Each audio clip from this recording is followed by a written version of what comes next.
Well, good evening, ladies and gentlemen. Welcome into the sixth and final game of day 3 of the D3Hoops.com Classic from South Point Arena in Las Vegas.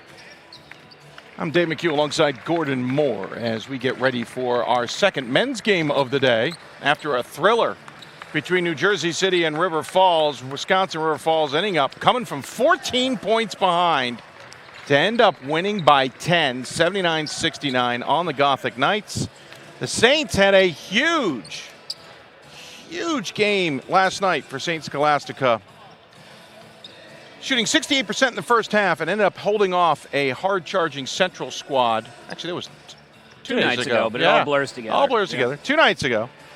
They're looking for a second win, while Ramapo's looking to maybe get a win here. They went 0 for 2 a few years ago. I ended up in the Final Four. Yeah. Well, this is a different Ramapo squad coming into this one. This team has a little different horizon than that one did. Interestingly enough, Ramapo last night played the aforementioned Central squad. Yep.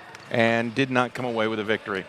Actually, we'll take a quick look at the schedule that we had earlier today. We had 6 games on the docket. Started with Claremont Mudscripts women's basketball getting a basket with about 21 seconds left. St. Vincent couldn't get the final shot to fall, and CMS wins 46-44. Amherst all over Keene State, 71-41. Emmanuel all over MSOE, 76-34. And George Fox making a statement here at the D3Hoops.com Classic. Not only beating number 2 Scranton, not handily, but certainly a little easier than many expected by 10. George Fox defeats UNE 80-45. And then, as I just mentioned, River Falls getting the win over New Jersey City 79-69. This game is an interesting battle of teams who probably never played each other off the top of my head. And one would assume, yeah. Yeah, I'm guessing. I mean, I don't want to absolutely assume that, but I'm pretty sure. Let's take a look at the starting lineups, Gordon. For Ramapo, same starting lineup, I believe, as we had last night. As it's Connor Romano at the guard position, Jason Battle also at guard. Rob McWilliams is actually the team's leading scorer coming into tonight's game. They have a couple guys in double figures, and he's up top with 15 points a game. He's number 24. Number 25, Matt Latka at forward, and Jordan Zagadou. We'll talk a lot about Zagadou in this game. He comes in at 7.1 points a game. And actually, if I look at live stats, it's telling me they're scoring. 15.4 points a game for McWilliams, 13 points for Ramapo, or Romano, 12.6 for Battle, 13.9 for Latka. And we might talk about Zagadou a lot, but he's only at 7.1 points per contest. For St. Scholastica, their head coach, David Staninger, in his 20th season, they'll go with Katie Gogolai at guard, Quinn Fisher at guard, Craig Berger at guard, Nick Carlson at guard, and at forward, Jared Wilkin. He's the team's leading scorer at 15.5 points a game. Nick Carlson, 14.5. Both teams score about 75 to 77 points per contest. They both rebound 36 to 37. The assists about the same. On paper, Gordon, somewhat of an even matchup. Yeah, I think it is. In most seasons, Ramapo against the team that's probably 3rd or 4th in the UMAC is Ramapo would be pretty heavily favored, but this is not most seasons for Ramapo. They are a team that's still trying to find their identity really after getting to the Final Four 2 seasons ago when they had enough holdovers last year to finish 18-10. Obviously not a home game for Ramapo tonight, but the way things have that this is an off season for Ramapo. Last year, the Roadrunners were 11-1 at home in a season where they were 18-10, which is a little bit of a down year for them. This year, they've already lost 3 games. They're 2-3. They're 1-4 in conference. They will basically be in conference the rest of the way once they land on the East Coast after this game is over. So this is a chance to try and get the engine running and get things going. And for St. Scholastica, they know they're going to be in their conference race. The road to the NCAA tournament, it's a one-bid conference. It runs through northwestern of Minnesota. And what they do against the Eagles will determine whether they're in the NCAA tournament. But if they can get home with 2 wins over teams from 2 quality conferences, the ARC and the NJAC, that has to be a confidence boost for the Saints. St. Scholastica gets the opening tip. They're in the home yellows with royal blue numbers and trim, and they'll start off the scoring with a 3-pointer in the corner. It is Nick Carlson with the 3. Ramapo is in their road maroon uniforms with white numbers and okay, we'll call them maroon numbers with white piping and white trim. That is technically an illegal uniform, but I guess we're going to skip that. It's a shot. Don't tell Ira. Oh, he knows. Latka missed that shot. Going the other way, and it's going to be a charging foul against Jared Wilkin, and we're off to a roaring start. Well, St. Scholastica is a team shot out of their mind from 3 when they were here on Friday night. They are generally not a great three-point shooting team. They shoot less than 30% on the season. They hit the first 3 of the game. And, for Ramapo, as we said last night, they are a team. They have a better shooting percentage from 3, but they don't take very many. And much like last night's game, they really can't afford to get down big because it's so hard for them to come back. As Matt Latka, who was the most impressive player in last night's loss to Muskingum, with the opening basket here for Coach McBreen's squad. Yeah, Latka, the Falcon Lakes, New Jersey native, senior forward. Quick note while I got a chance, of course, national news of an attack on a home in New York and near the Ramapo area. And so thoughts are with those in the northern Jersey, southern New York area might be tuned in tonight. It's a late night game, 11 o'clock Eastern. Rebound and basket by Wilkin, and St. Scholastica out to a 5-2 lead. Well, and this quick steal. Those are the 2 leading scorers for the Saints. Quickly up ahead. Nice little, control shot is the best way I can say it for Quinn Fisher. Quinn Fisher, thank you. And immediately a timeout called by Ramapo. It's a 30-second timeout, so we obviously will keep it here. But Chuck McBreen, who was frustrated with his squad last night against Central, is showing he's still frustrated with his squad with the quick timeout. Yeah, I think this is, McBreen, who's he's colorful, he's entertaining, he's can work a little blue on the sideline, but he really is a great teacher. He's really a great coach and a great teacher. And if you can get in your own mind, if you can get beyond sort of the theatrics, he's a great teacher, and that's what this season's going to have to be. I think they are not. They're not the Ramapo team that is the top dog. The road to the UMAC runs through Northwestern. The road in the NJAC generally runs through Ramapo. Not this year. But not this year. No, not this year. And even last year, it kind of did slipping out of their hands to some degree. By the way, you say he speaks blue. Not a lot to the officials, though. Mostly to his players. His team, yeah. Shot inside, and that one will fall for Rob Williams, the New York native. Yeah. Actually, from kind of the area I was talking about. The 2 players, and a quick timeout. Yeah, let's. The 2 players for they must have seen some switch, by the way, and want to change things up. Go ahead. The 2 players for Ramapo that have to play better, not just tonight, but over the second half of the season are, as you mentioned, are Zagadou. Mm-hmm. McWilliams has played really well, but Zagadou is he is the prototypical Ramapo player, meaning he's got long wingspan. He's quick enough to get up and down the court in transition. Sure. He has to find a way to contribute on offense.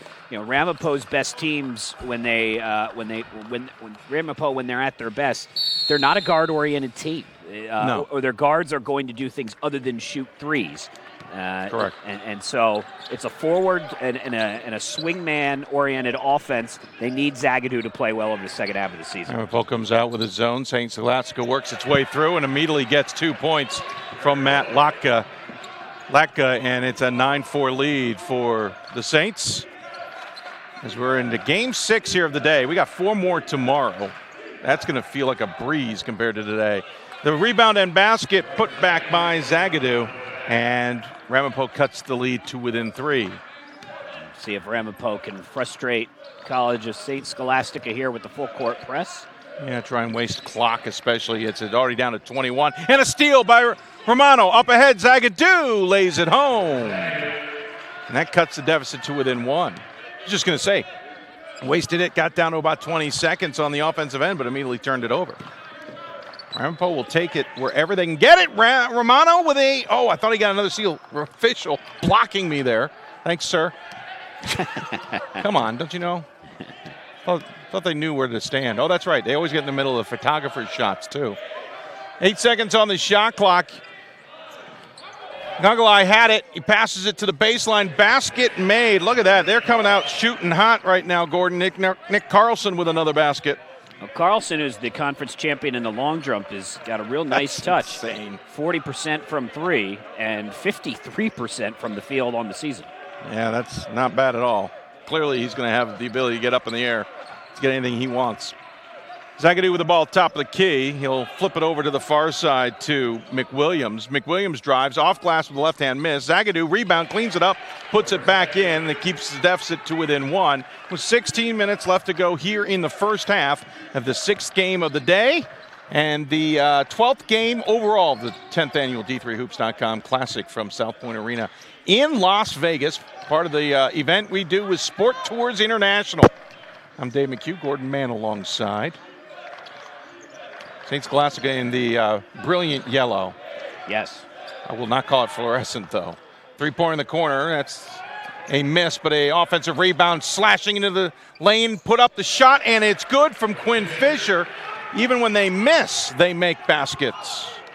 Well, as long as they continue to shoot at this pace, they will be comfortably in front for the entire game. It's a little early, but this is similar to what they did 2 days ago against Central when they exploded out of the gate. There at one point were shooting 70% late in the first half before cooling off to 68%.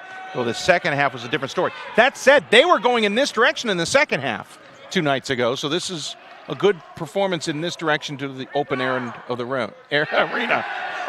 Jeez. Well, they're 7 of 9 to start the game. Unbelievable. Actually, I've got them 6 for. No, I'm looking at the wrong number. Correct. Thank you, sir.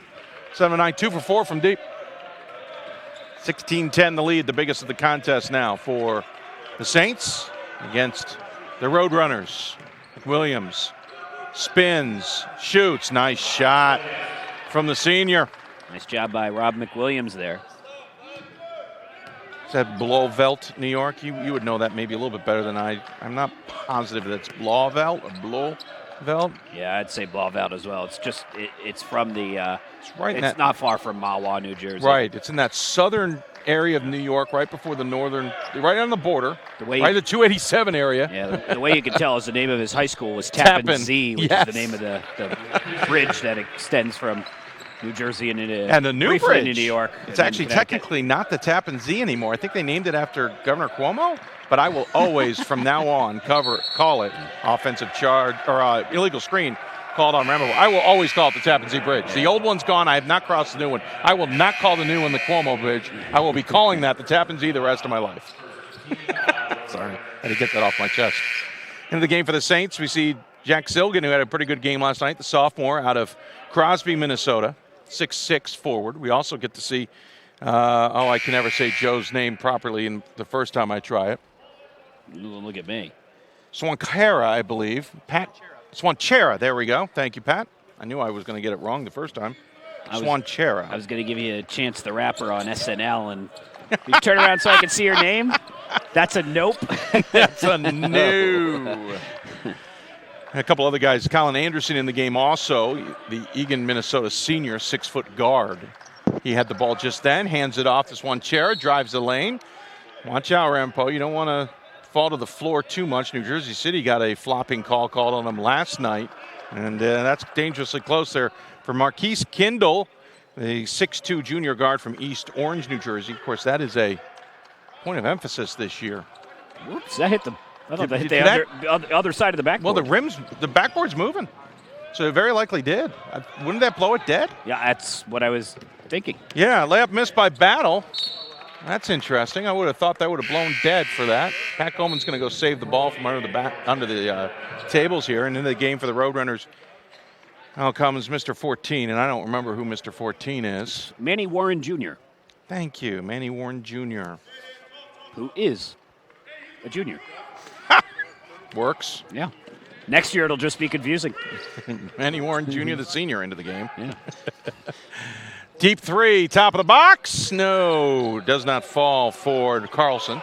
Battle for it on the floor, and Ramapo's going to come out with it with McWilliams. Romano's got it.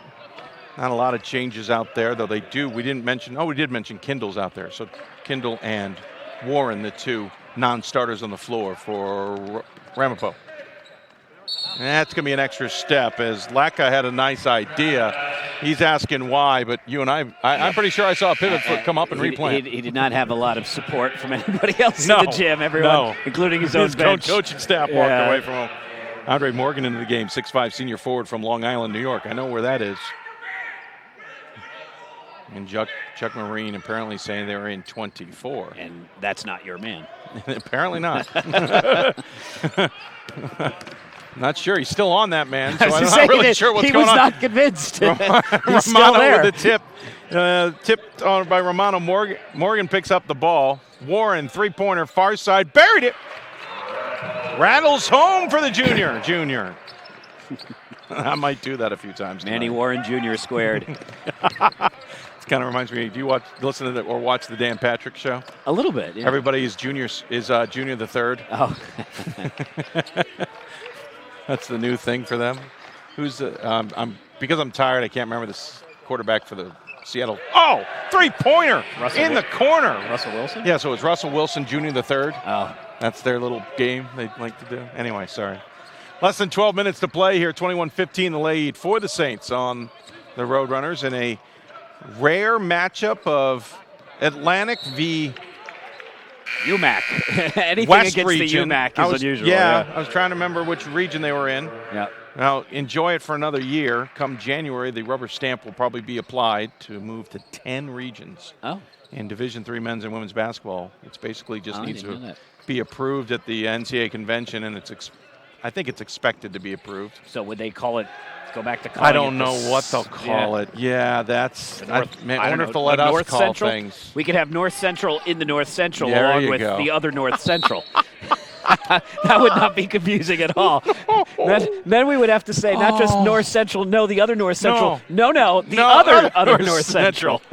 We'll have North Central REG, North Central IL, and North Central MIN. Yeah, that's another team that's in the UMAC along with St. Scholastica. Colin Anderson, by the way, airballed the three. Oh, and Bono in the game. Bono in the game missed. Clanks it off the back iron. Warren wants to show him how to do it. He clanks it off the back iron, but gets the long rebound. 21-15 the lead here for CSS. That's College of St. Scholastica if you're looking at the scoreboard, trying to figure out why we labeled that. SS just doesn't make any sense. Missed shot, missed rebound by Kindle, and Ramapo comes up empty. They are 7 for 16 now from the floor. Well, they were shooting really well until they went 0 for 4 on that particular possession. So a couple of subs checking in for the Saints. Andrew Arnold, the freshman from Spicer, Minnesota, checks in. He was pretty important in their win against Central, holding off, hitting a couple free throws down the stretch. And Wilkin back into the game, the team's most effective forward. Arnold with it, out to Anderson for three. He likes that deep shot, can't get it. Arnold keeps it alive, but undercuts the Ramapo player. It's going to stay Saints possession, and Chuck McBreen frustrated. I don't know at who, though. Sometimes when he yells, it doesn't seem to be aimed at anyone in particular. Not fair. I thought maybe he was angry at the officials. Then it looked like he was angry at a player, but then he wasn't angry at a player who was involved in the play. Maybe that's why he was angry. Ooh, you could have gotten a hook call there. Yeah. They aren't going to call that. They're going to call 1-0 for the foul for Ramapo. But you saw the hook the same way I saw the hook, right? Yeah. Getting away with it was Silgan there. I'm surprised the official underneath did not see it, to be honest with you. By the way, our officials, I believe, and I say I believe because we've had some changes, Riel Benaria, Tony Thomas, and Nakeem Floyd. Okay. I think that's the first time I've seen three guys that I haven't. Oh, no, I recognize the guy on the far. Two of the guys Thomas, I recognize. Thomas I remember from other games. Thomas is on the baseline, I believe. Yep. Free throw is good, 1 out of 2. So 22-15 now the lead for the Saints. Thanks for tuning in, everybody, here from Las Vegas. I know it's late on the East Coast, even not as late on the East Coast in the central part of the country, but it's still late. Driving on the steal. It's Anderson. Pops a shot, buries the three. 25-15 suddenly as the Saints are up by 10. Romano gets his pocket picked. Coming back the other direction. Hendrickson gets it over to Arnold. Now they'll go in the corner. Hendrickson's got it again. He'll drive on a double team.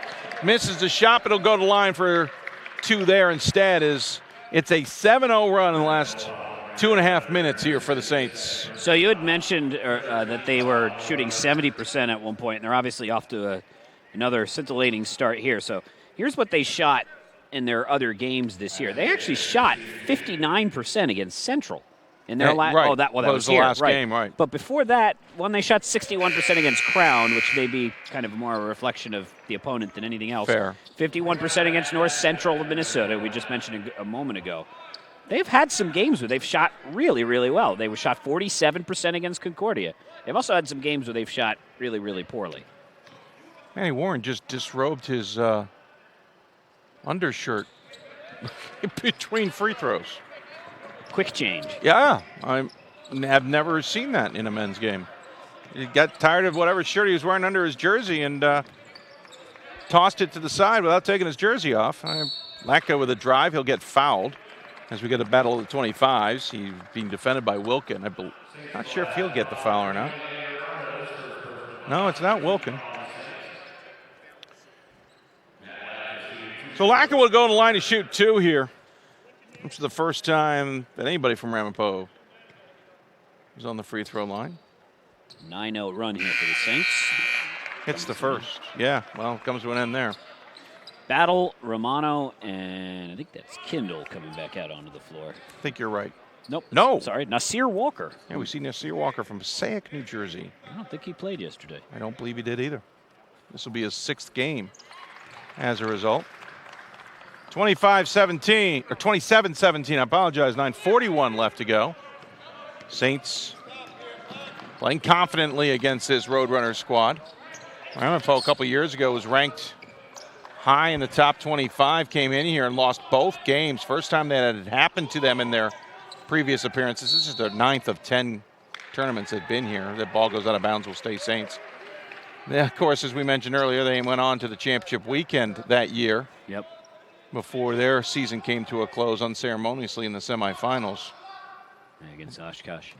That's right. Oshkosh, who went to the championship game and then lost and then returned that last year and won the national title. Missed 3-pointer in the corner by Silgan, but the rebound by Wilkin. Ooh, good hands there. Yeah, great hands. Here comes Warren the other direction. Oh, my. Yeah. Left it short. Now try to get it to Lacka. Nobody on the same page right now. Nice speed. Inside. Count it. Forgive me, sir. Going in line. Yeah. Not copyrighted. Go ahead. Nice. One of my favorite calls. Nice look there for Nasir Walker. He heads to the free throw line, ending the field goal drought. Nasir Walker 0 for 2 from the free throw line this season. Social science major. Ramapo located literally in the northwestern corner of New Jersey. Yep, Mahwah, New Jersey. On the on the outside part of 287, but you can't take 287 to get there. Not advisable. No, it's the running joke for Jersey is which turnpike stop do you live off of? The answer for them is really none of them. None. And even once you're off the highway, you still got to go a little ways to get there. Yes. Steele may got away with a foul there, but Ramapo on a bit of a mini run here as Warren hits the layup, as the pressure getting a little bit to the Saints to get sloppy. Real quick note, I think last time I went up the Garden State to Route 17 over, which was just not a straight way to get there. And then you're right, once I was off 17, it took me a little longer to get there. That'll be 3-second violation. 2 officials had that call. Yep. And so it'll be a turnover. Counting in sync. 7th turnover for the Saints. Ramapo's got 6. 8:31 left to go here. And St. Scholastica is still shooting 63%. The problem is they can't get shots off when they turn the ball over. Right. 7-0 run for Ramapo in the last 111 includes 3 turnovers by St. Scholastica. Lacka kick out to Walker. Walker over to McWilliams. McWilliams a drive and off glass, and that run now is 9-0. As Ramapo into this game to within 3, and hold on, do we have an injury or timeout here? He took a kick to the... Oh, that's unfortunate. So we'll have a medical break here. Gives us a chance maybe to look at tomorrow's schedule, Gordon, if you want to. Sure. Well, I think tomorrow, while the two of the top 10 teams are departed to one to Southern California and the other one probably will hang around and then fly back to Newburgh, Oregon tonight, I think we'll have closer games tomorrow. I would agree. Claremont and DeSales will be really interesting. It's two teams with very different styles who will have a chance to be regionally ranked, and Claremont will try and go 2-0 on this trip. DeSales will try and get a win after losing to Amherst. Keene State and Emmanuel, who were on opposite ends of blowouts, will have a much closer game tomorrow, I think, when they play each other. And the third women's game is St. Vincent and Scranton, and St. Vincent is developing the reputation for being, missed it by that much. Yeah. As was the case today when they lost in a game that seems like it was a lifetime ago, but it was 48-46 on a late shot by Lindsay Cleary. And, I'm looking forward to the men's game, too, just because I don't know that Muskingum has the forwards. I don't know who matches up with Julian Jackson. I don't know who matches up with Alex Ingersoll, because they candidly did not show very much from their forwards in their win over Ramapo. But I don't know who stops Dempsey other than Dempsey when he occasionally misses a shot. Yeah, good point. That may be a game tomorrow when Dempsey scores 47 points because he needs to. Game starts at 10 a.m. Eastern time, and we'll wrap up. We'll just have 4. By the way, that was a timeout. Turns out Saints called one there. Okay. Along with the injury. I think they just happened simultaneously. Yeah, I'll give him a little extra time to catch his breath, as it were. So Saints have used now 2 timeouts in this half. Of course, we're using 4 fulls and 2 30s. 7:43 left to go. Shot clock down to 10 on the Saints here. With the ball, it's Carlson. He'll spin in the lane and put it in. Nick Carlson for 2 more. And the lead back out to 5, and at least ends that 9-0 run by Ramapo, which had happened in 98 seconds. I really like what I see from Carlson. He's just a sophomore. He's a nice-looking player. Mm-hmm. Smooth touch, good body control. Obviously, he can jump. He's a long jump champion. Nice-looking player. Walker leaves the shot over the rim. Quickly up ahead to Saints. Coming in with it, it's Silgan. Silgan misses it. Gets his own rebound. Put back, no good. Ramapo fights for it themselves, and it comes away with it eventually is Manny Warren Jr. Under 7 to play. McWilliams with it. Finds himself wide open. Nice Hits move. the basket. Finds himself wide open because he made a nice jump step move and sent the St. Scholastica player flying off the baseline. This game well played so far. Just 6 total fouls, 3 for each team. 6:40 remaining. Ramapo's made 4 of their last 5 shots. Yeah, and they're now shooting 50%. Kick out, 3 on the way. Front iron, no good. Ramapo hauls down the rebound off the miss from Carlson. Up ahead, McWilliams in the corner being guarded by Carlson. They'll go up top instead to Battle. Battle drive in, might have gotten away with a little touch. Yeah. Coach McBreen's going to bring Connor Romano back in, but I like this 5 for Ramapo. Kind of do too. Oh, and I call it travel violation, maybe a hardened step back. Yeah. Though not nearly as grotesque. Only can do that if you have the beard. Romano in to replace the aforementioned Warren. Couple subs for the St. Scholastica. Into the game comes Craig Berger, the 6'1 freshman guard out of Hayward, Wisconsin. And back into the game comes Gogolai. Ooh, falling on the floor, but keeping his dribble by Berger, who hadn't even been in the game yet. Freshman. Nice Good job. That the really loud bounce, that was his head. But he bounced right up and kept his dribble somehow. Corner 3, buried it. Good shot there from Quinn Fisher is into the game, the Esco, Minnesota sophomore, 6'5 guard. He snuck in on us. Free throw shot high, but it falls for Battle.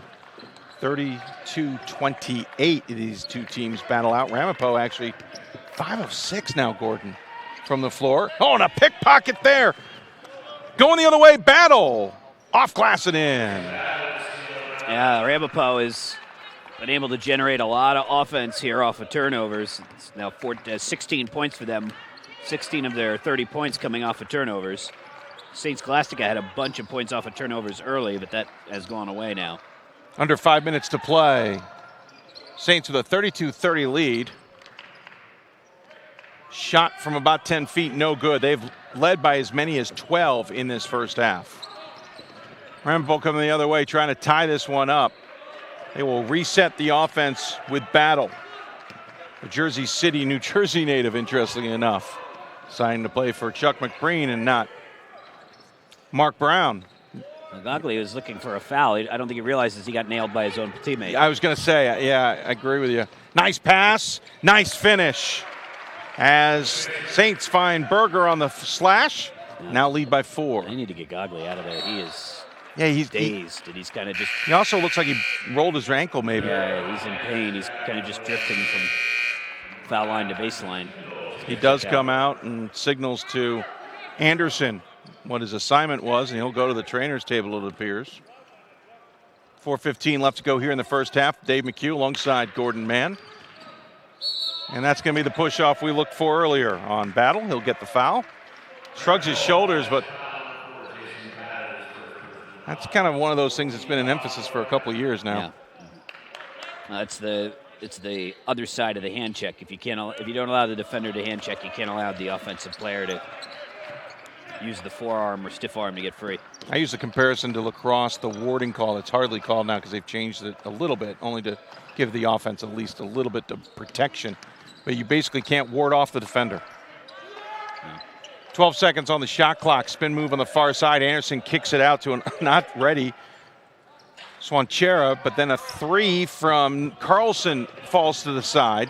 Quickly up ahead, Lacka finishes. Nice pass from Battle. Great vision. I don't know how he saw him there, or if he just kind of trusted he would be there if he put the ball in the right spot. Anderson crosses the timeline being harassed by Romano. Ramapo, 6 of its last 8. Roadrunners now shooting 54%. Inside to Fisher. Fisher misses. Battle picks it up, puts on a show with the dribble. Going to get rammed into, puts it off glass. They'll count it! Going to the line off a miraculous play that ties the game. Wow, nice play by Battle there. Back-to-back, one with the pass and the other with the finishing it himself, drawing the contact there. He is incredibly fast. They'll call the blocking foul on Anderson. Team foul number 4, I believe. Wait, we got maybe a second call? We got a flopping call in the corner. Chuck McBreen confused. Yeah, Battle. So I will admit, I don't know if we're going to see on the replay. We're not. When Battle got initially touched, I'm going to flash this in and see if we can see it. When Battle gets initially touched off this replay, he's going to kind of jerks around. Right. Let's see if we can see it. Why didn't they stop the play? Because it's one of those that they can continue it and come back to it, I believe. I could be wrong. You don't see it in the replay. I apologize. Yeah. You do see, though, the end of that. Because it happened before he crossed half court. I didn't get the replay stopped in time so you could have seen it. I kind of saw it. I went, what is he doing? It almost looks like he got shot. I realized what he was doing and trying to pull up and call, and I just didn't think it was that big a deal. I mean, I guess I'm used to seeing that 1,000 times now. But that's the big emphasis now is don't try and bait us into a call. Okay. We're going to don't flop, don't be dramatic, don't be like a soccer player, men's soccer player essentially.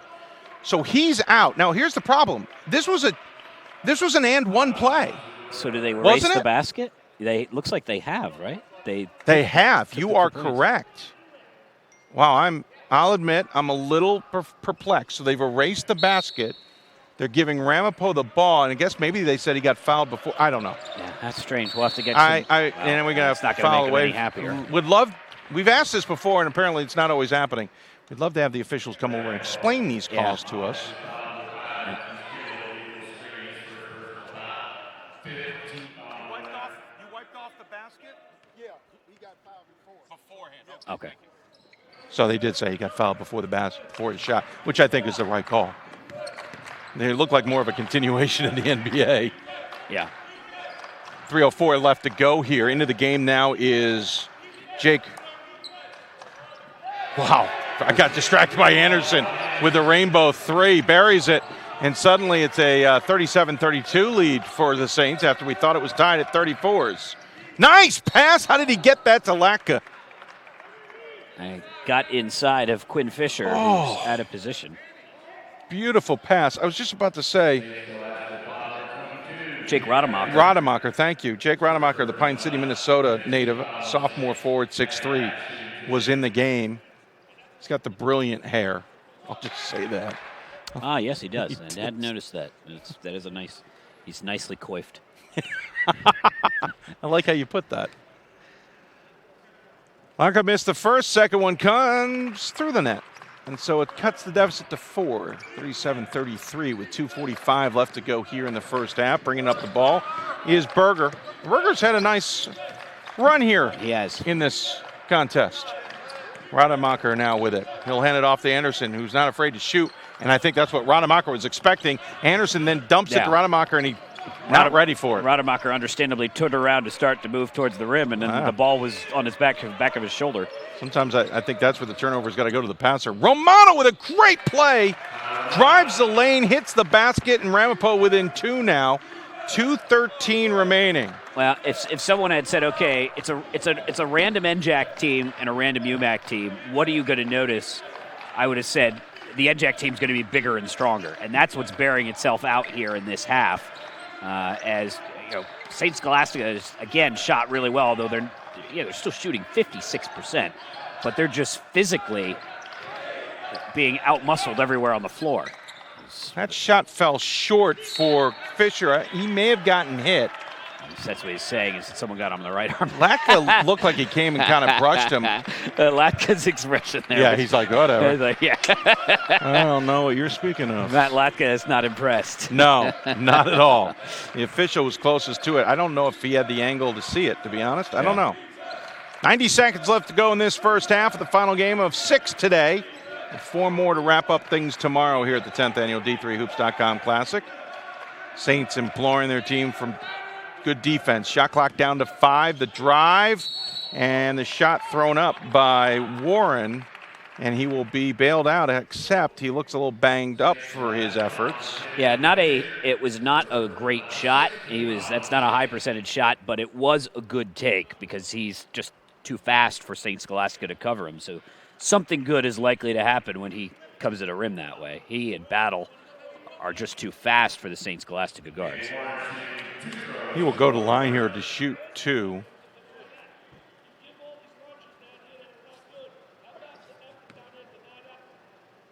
Chuck McBree, now he's talking to the officials. Yeah, that's how he talks to the officials. Right, he has a conversation with them. Right. He yells at everybody else. Right. First free throw good for Warren. I just wanted to listen. Coming out of the game now is Kindle, and back into the game comes Walker. Romano, McWilliams, Walker, Latka, and on the line is Warren for the Roadrunners with 1:17 left to go in this half. And they're within 1, 37-36. As Anderson will bring the ball up. Rademacher out there. He'll hand it off to Berger. Also out there is Fisher and Carlson. 60 seconds to go in the first half. Saints looking to get a bigger lead. Fall back jumper does not fall after hitting the rim twice for Fisher. Ramapo with a chance to take the lead. McWilliams drives in. Nice spin move after the stop, and there's the lead for the Roadrunners, 38-37. McWilliams was very quiet last night until the game was pretty much already out of hand, but he has played really, really well.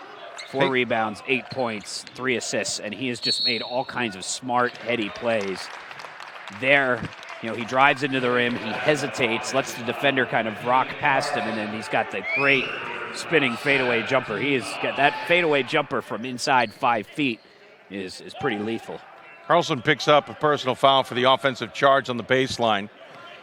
St. Scholastica has now gone over 2.5 minutes without scoring. Ramapo is on a 6-0 run in the last 2:14. Looking for the last shot. There's about a second difference between shot clock and game clock. Because again, shot clock, the moment it hits 0 is done. Game clock's got 9 more tenths on it, so it works out to be about a second. Williams with it, puts up the 15-footer, no good, back iron, and that will draw this one to a close in the first half.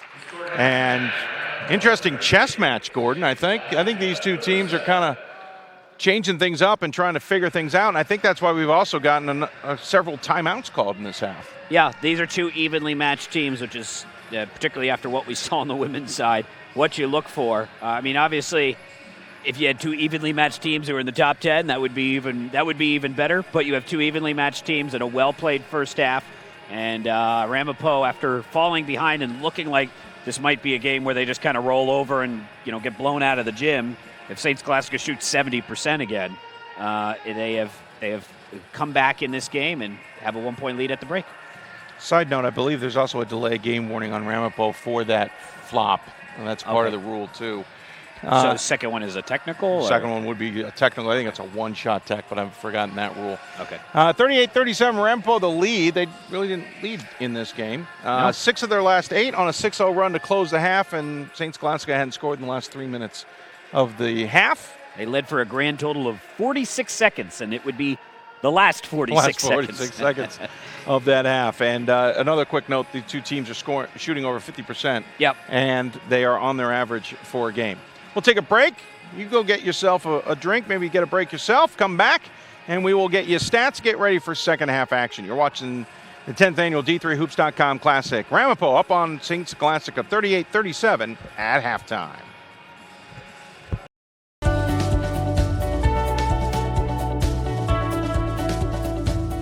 I just wanted to get good grades and to do well. But it also made me realize that I have a lot of career goals. You're there to get a full college experience, not only participate in your sport, but participate in things outside of that. And it's all about growing as a person. My coaches have helped me with figuring out who I really am. Their lives are dedicated for us to succeed.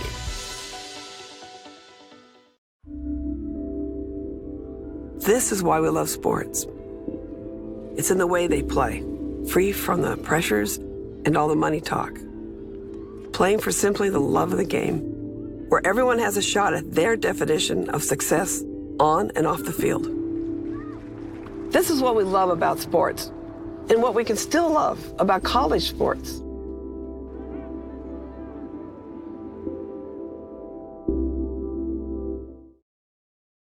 My name is Marcus Walker. I was All-State, won a state championship, a high school All-American, and played college and pro ball. I played because I love the game. I grind to be the best. I sweat because I put in work. I'm strong because I believe. When I want to bring it before game time, I come to the house that college basketball built, the CBE. No matter your skill, take it to another level. Elevate your game right here at the College Basketball Experience at Sprint Center.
It starts right when you hit the court.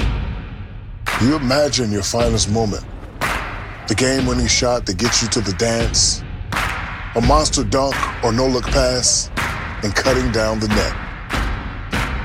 Sports lets us dream of our own success and prepare us for our finest moments on and off the court.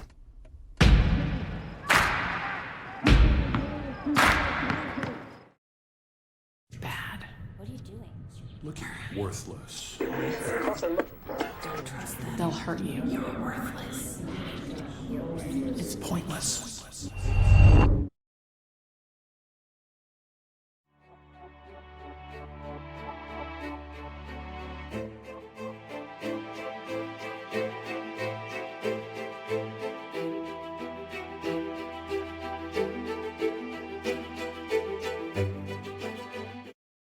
It's on us to stop sexual assault. In any way that we can. To get a friend home safe. To never blame the victim. It's on us. To stand up. To make our community safe for all. It's on us. It's on us to look out for each other at parties. It's on us. To be more than just a bystander. To step up and say something. It's on us, all of us. To stop sexual assault. Learn how and take the pledge at itsonus.org.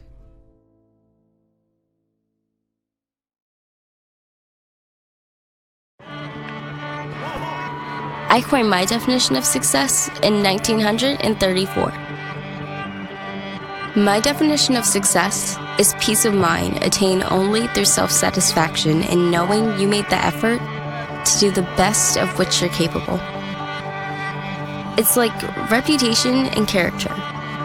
Reputation is what others perceive you to be. Character is what you are.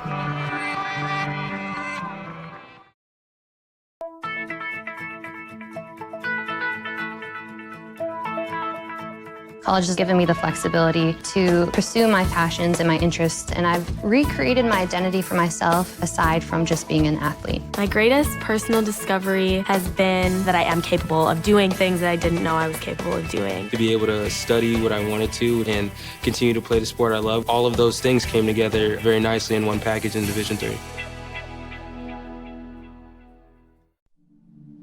I used to never really talk. Ever.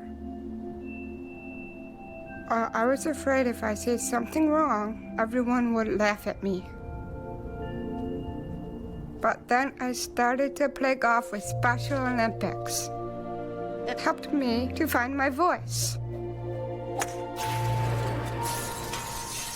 And now everyone else is speechless. Football has taught me a lot throughout my life. It's definitely had a huge imprint on who I am as a person. Competing at a Division III level created that opportunity for me to go to college. Not only was I the first one in my family to graduate college, but I was really the first one to even go. Being the first one, I'm breaking that cycle, and now that I've graduated, I'm not sure what's the next step, but I know I have a lot of doors open. And a lot of those are open because I played football and ran track here at Otterbein.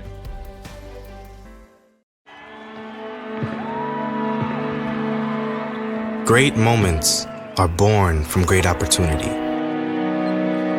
That's what you have here tonight. That's what you've earned here tonight.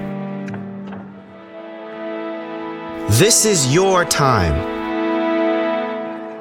Now go out there and take it.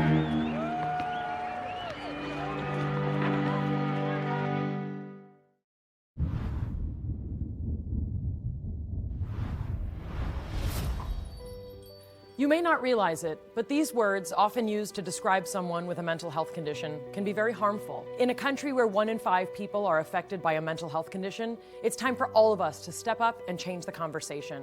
Just because someone's struggle isn't obvious on the outside doesn't mean they aren't hurting on the inside. We need to see the person, not the condition. Join with me, pledge to be stigma-free. Coach of the Year, Administrator of the Year, All-America Team, Wade Trophy. The WBCA doesn't just honor coaches, but players, administrators, and much more.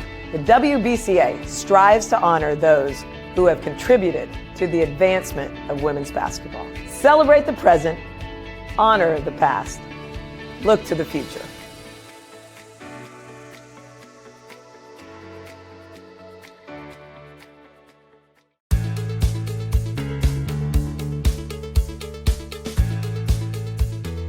being a part of the different activities and organizations that I've been a part of, I'm actually able to see myself where I'm like, hey, I actually can make a change. I'm one person that can make a difference. Division III has helped me to develop teamwork skills, critical thinking skills, time management skills. It's not just about basketball, or it's not just about school. It's about developing yourself as a person altogether.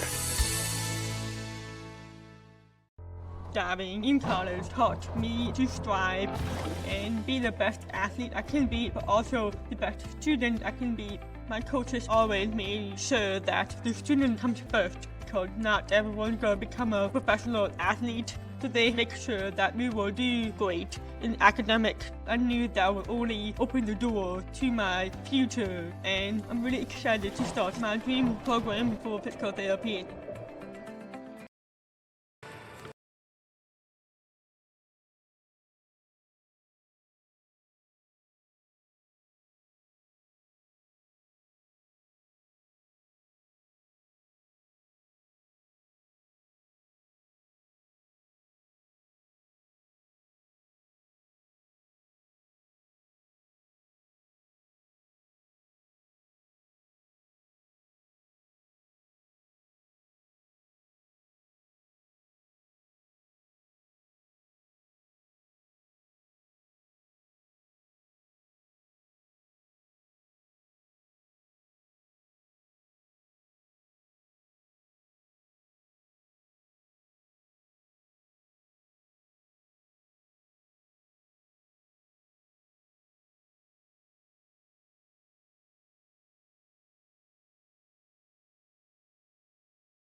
Welcome back to halftime as we get ready for second half action. I'm Dave McHugh. Gordon Mann alongside at halftime, the sixth game of the day 3 schedule.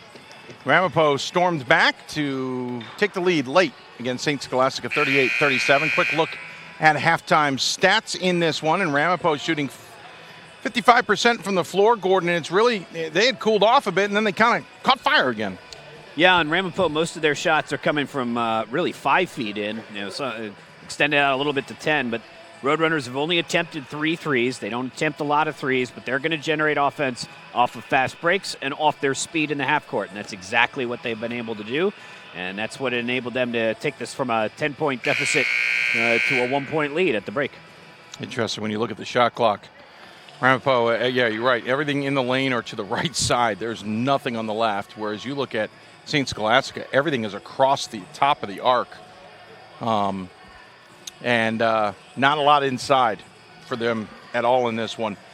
Yeah, field goal percentages, you see that. 3-point percentage, Ramapo's only 1 for 3. St. Scholastica 6 for 15. Rebounds are equal, and assist and turnover is kind of a mixed bag there, to say the least. Leading scorer right now, McWilliams for Ramapo with 10 points. Anderson leading the way for St. Scholastica with 9 points as we get ready for second half action. Thanks for joining us here on D3Hoops.com as we get ready for the inbounds. Ramapo will have it. They'll be moving left to right. They're in their maroon uniforms with maroon numbers and white lettering and trim. And St. Scholastica in their home yellows with royal blue numbers and trim. They'll be moving right to left, but starting on defense to start this one. It's the starting five. Zagadou did not, Gordon, play a lot in that first half. And he's starting the second, though, as Laka hits a shot. It's the weird thing where Zagadou played really well, but the team didn't play well around him, so they put him on the bench, and the team played better, even though he played well. He had 6 points in 6 minutes in that first half. It was the only reason they had any points, really, through the first 5 minutes of the game. Fair point. Fair point. And Zagadou, it's not like he was in foul trouble. In fact, I don't think he had any. Yeah, he didn't. But he also didn't draw any. Right. Excuse me. Foul will go on Zagadou. Basically. Well, there you go. Basically, I guess a quicker lineup. Was that the difference? I think it's probably more coincidence or quirk than anything else. I really don't think Jordan did anything wrong there. It just didn't work. Didn't work out for whatever reason. They found something that was working. Yeah. Basically, the starting five's out there for both teams. Actually, it is the starting fives. Romano, Battle, McWilliams, Laka, Zagadou for Ramapo, Gagalai, Fisher, Berger, Carlson, Wilkin on the floor and for St. Scholastica. Good to see Gagalai out there because he looked a little shook up late in the half. Missed three, rebound, put back by Carlson, and St. Scholastica on the board for this half. Gagalai is still hurt. Yeah, he's he's grimacing, isn't he? And he basically limped across half court. So whatever it is, he hit it well enough in warm-ups to get the start here in the second half. That's something to keep an eye on. He's grimacing a bit. Zagadou drives in, misses the layup. Latka keeps it alive, grabs the rebound. They'll pump it outside to Battle. And Gagalai is already giving up speed to either Battle or Warren, and being hobbled is not going to help that. Inside to Laka. Laka will turn in front up on Wilkin. Misses the shot. Zagadou fighting for the rebound. Third chance opportunity here for Ramapo, and a foul on the floor is going to go against Fisher.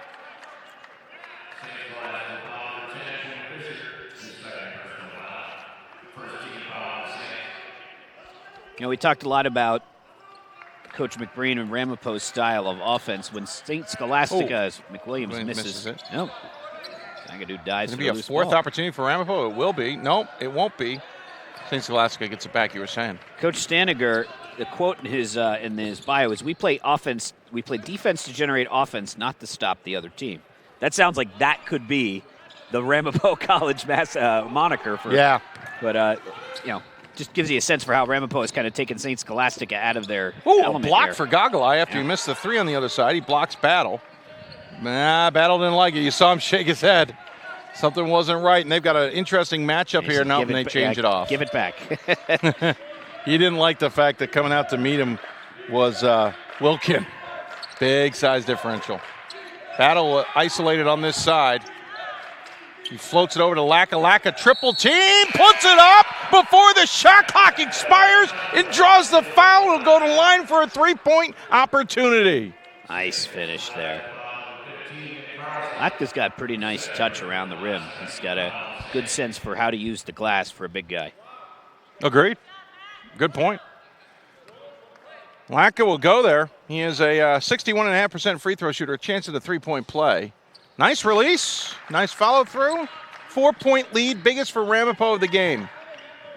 Full court press, and we've seen this press for years from a Chuck McBreen squad. Battle will go mano-a-mano here. Gagalai, who gets it across the timeline. Gets it off to Wilkin.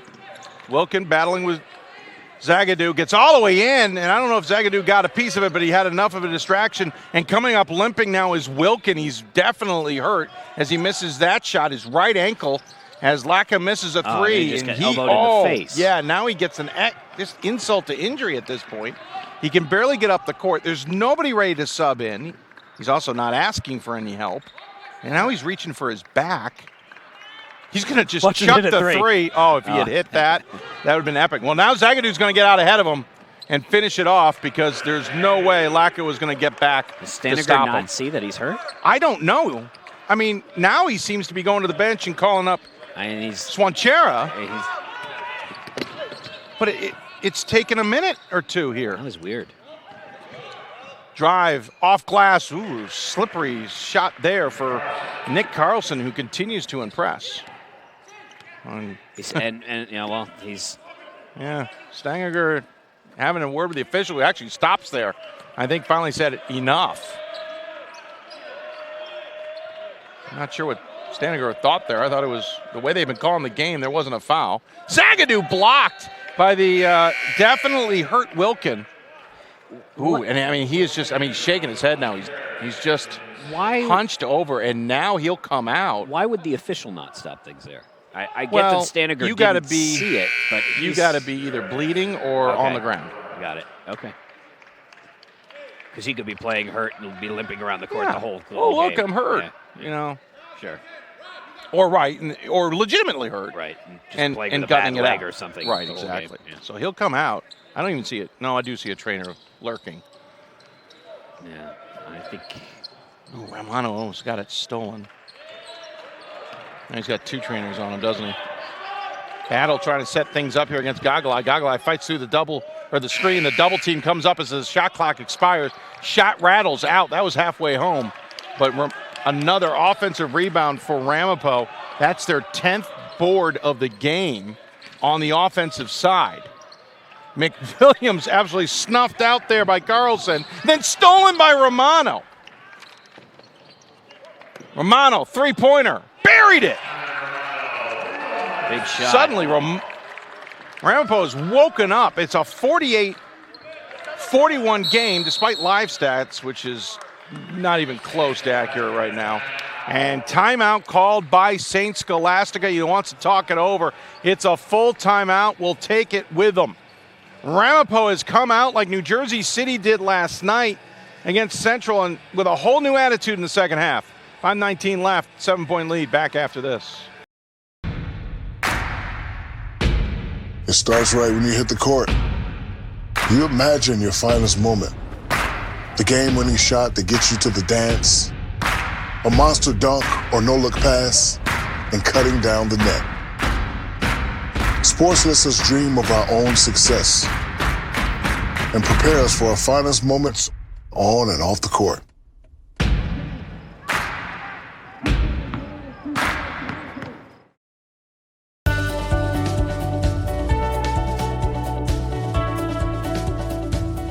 I just wanted to get good grades and to do well. But it also made me realize that I have a lot of career goals. You're there to get a full college experience, not only participate in your sport, but participate in things outside of that. And it's all about growing as a person. My coaches have helped me with figuring out who I really am. Their lives are dedicated for us to succeed.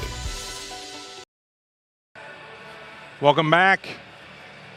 5:19 left to go in the second half. Ramapo the lead on St. Scholastica 48-41. I'm Dave McHugh, Gordon Mann alongside. The Saints will inbound it 94 feet from their own basket, and they'll face off against the full court press that Ramapo loves to just have out there. Walker, Romano, Battle, McWilliams, and Laka on the floor for the Roadrunners. It's Gogolai, Fisher, Berger, Carlson, and Swanchera on the floor for the Saints.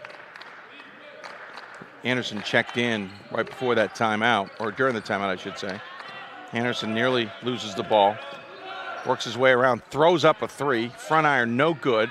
McWilliams skies for the rebound, gets it up to Battle. Speedster across. Lives up to the word Roadrunner, does he not? Yes, he does. Walker on the floor now, first time in this half, and they'll slow things down with 20 on the shot clock.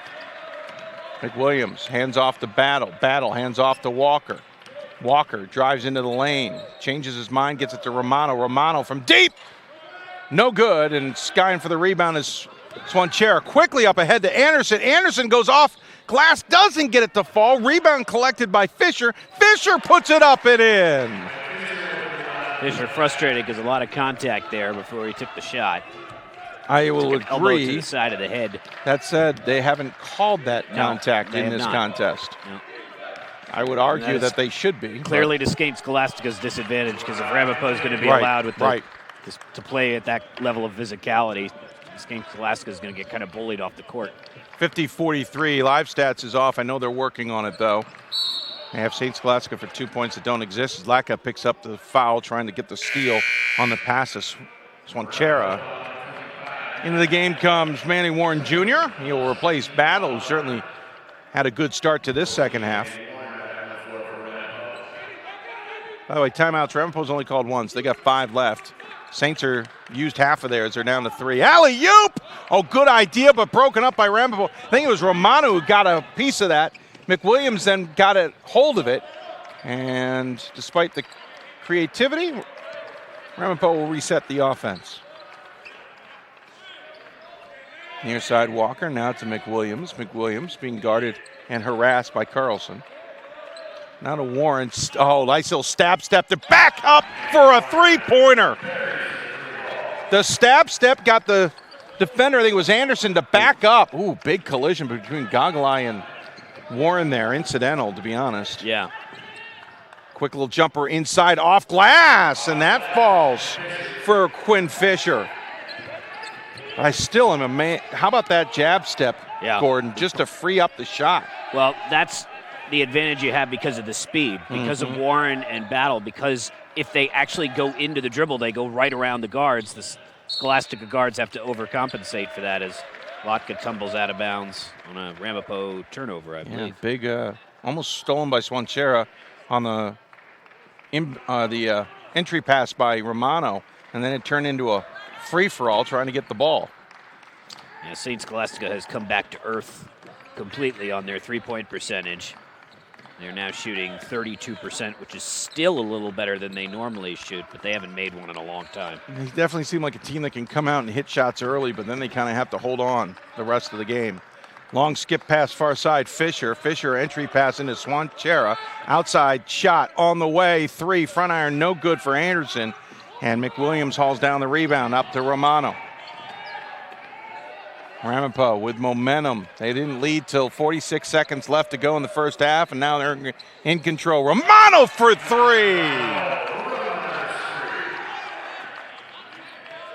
Jeez. Ramapo now 4 of 8. They've hit 2 fewer threes, but a lot more efficient in terms of attempts. Their largest lead by 11, stolen by Lotka. No numbers advantage, but he slices through the lane and gets it off glass, and that is going to definitely draw another timeout. It's another, I think, full timeout. We'll double check. Yes, it is. It is a full timeout. We'll take it as well. Saints reeling down by 13. Ramapo running. We'll see if the timeout brings us any changes after this. For the love of the game, but for those of us who are Division III student athletes, it's more than that. A lot more. Sure, the game is important, but as we work so hard to build both mind and body, it's more about team. That is why NCAA Division III teamed up with Special Olympics, and in giving the gift of sport to those for whom it seemed an impossible dream, we are working to make this a better world. Help us keep that dream alive. You can make a difference. Division III allows you to give yourself to other things. Having that free time allows me to pursue the things that I want to pursue. Division III athletics affords students the opportunity to, engage in the other interests in their campus and in their lives outside of that sport. It allows you to just be able to do everything you want to do. I wouldn't change it for the world.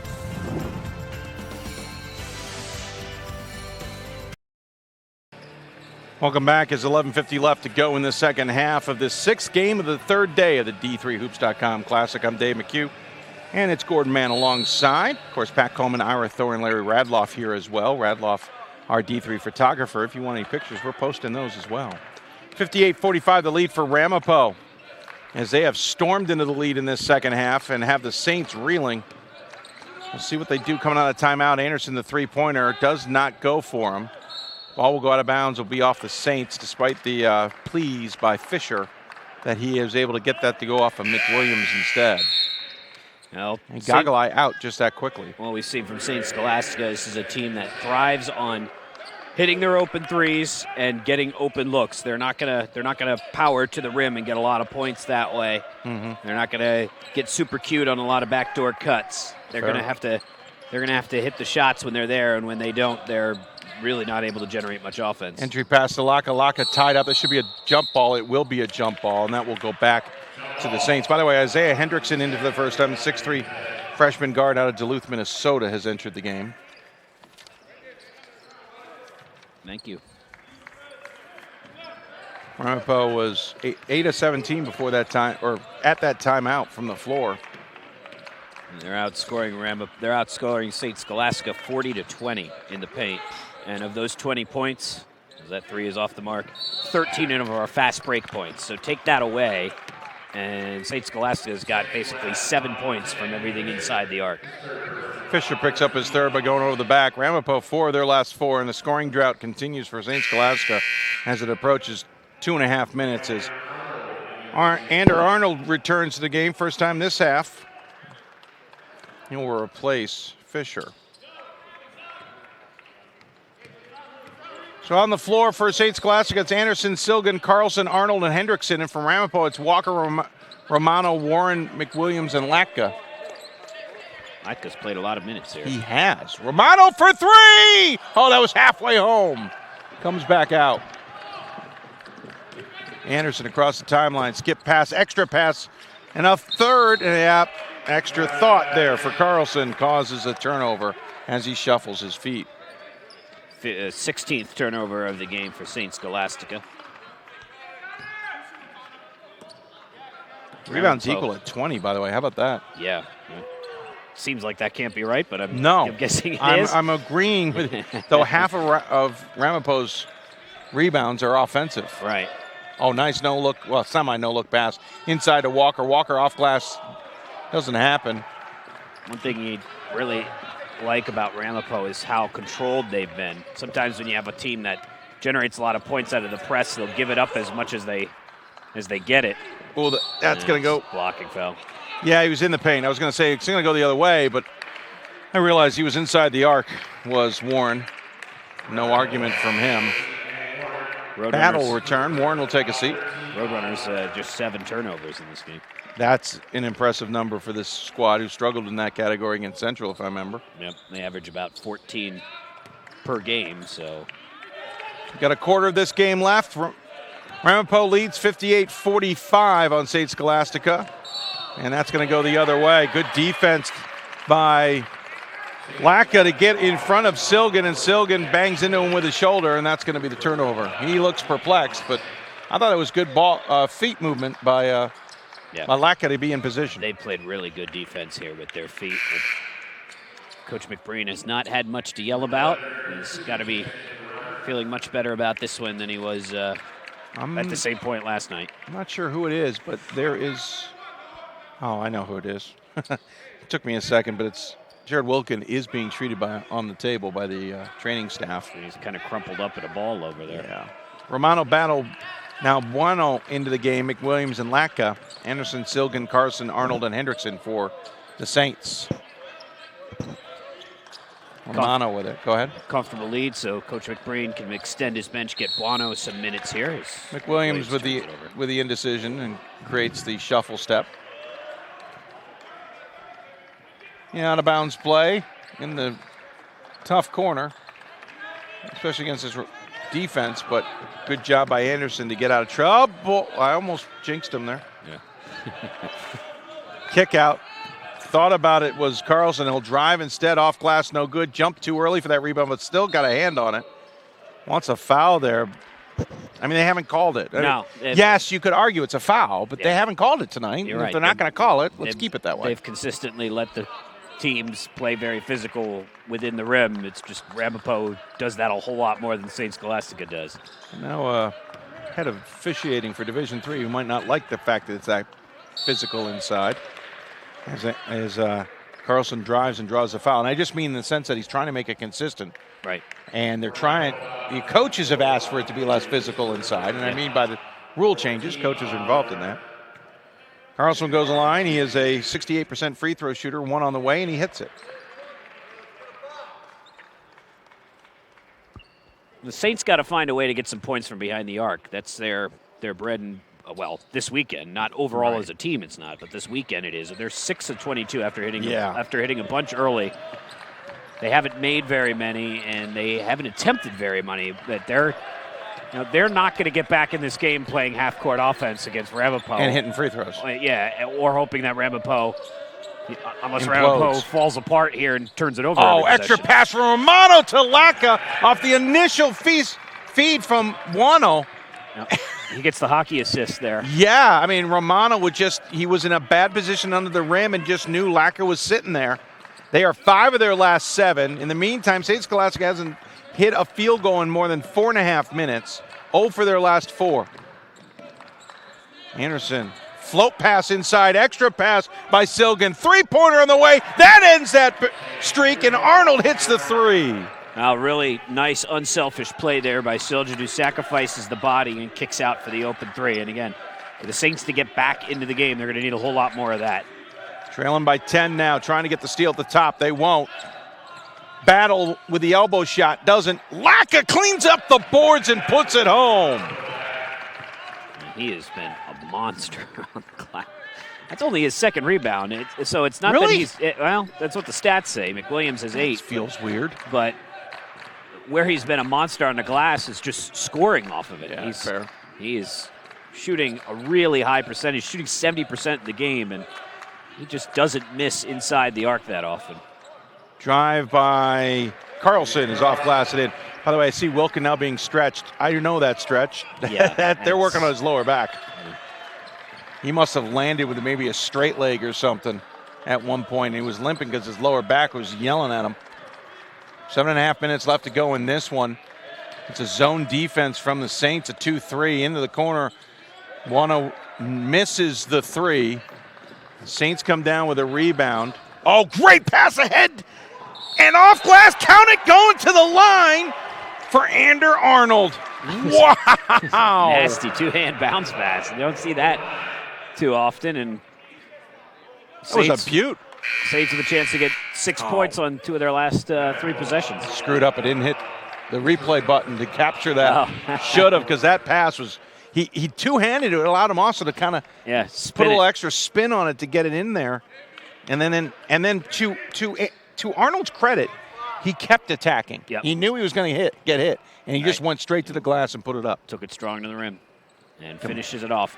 Great possession there for St. Scholastica. And now they're only down 7. So now you can play a little back and forth, exchange here and hope that Ramapo, who's shooting 50%, cools off a little bit. Staying in that 2-3 here. Well, I don't understand why teams don't do that more with Ramapo, because they seldom shoot almost the a threes. matchup zone, to be honest. They're kind of sagging a little bit on some players. Step inside the line and a basket hit there by Warren. 6:48 remaining, and it's a 9-point lead for the Roadrunners. Yeah, they don't see a lot of zone in the end, Jack, that's for sure. No, you would think that this team would be tailor-made for the zone defense. 3 missed by Anderson. Rebound by Silgan. Pass outside. 3-pointer missed by Hendrickson. Nice rebound by Walker and pass up ahead with a little bit of English to Warren. That's the scary part. Now you got Warren and Battle out there simultaneously. Yeah. You got 2 speed demons on the guard play. Understand that you want those guards to play control. Warren for 3! Warren drills the 3. I might like to unleash their speed a little bit, although if I guess they're going to shoot 5 from 11 from 3, you don't need to do that. Fair. 67-55 the lead for the Roadrunners. Saints trying to claw back in this. 3 on the way, parried. He has hit his last 2 threes as Ander Arnold. Now it's a 9-point game. That was a really important 3 there. Just keeps him with him at least. Doesn't allow it to go further into the hole. 5:30 remaining in this one. Ramapo seeming in control, but the Saints trying to get back in, and Anderson with a great steal. He'll pop the 3. Oh, it would have been so nice if he had hit that. Missed opportunity inside for Hendrickson. He's looking for the foul, but he turned into it. You're not. That's the contact that hasn't been called all game. And Ramapo will call timeout. Not only does it not called all game, but again, he turns into a guy who's standing straight up nonetheless. It is a full timeout. We'll take it as well. 67-58. Ramapo the lead. This one's going to be a good one to the end. 5:12 remaining. It's on us to stop sexual assault. In any way that we can. To get a friend home safe. To never blame the victim. It's on us To stand up. to make our community safe for all. It's on us. It's on us to look out for each other at parties. It's on us to be more than just a bystander. To step up and say something. It's on us, all of us, to stop sexual assault. Learn how and take the pledge at itsonus.org.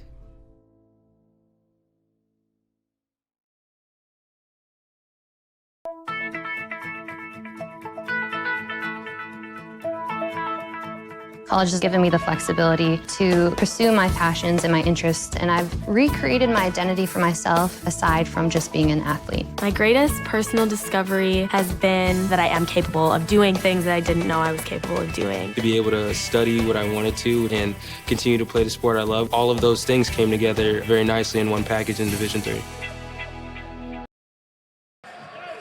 Welcome back to the South Point Arena in Las Vegas as we are wrapping up day 3 of the 10th annual D3Hoops.com Classic. I'm Dave McHugh alongside Gordon Man. Ramapo with a 67-58 lead on the Saints in a hard-fought battle between these two teams.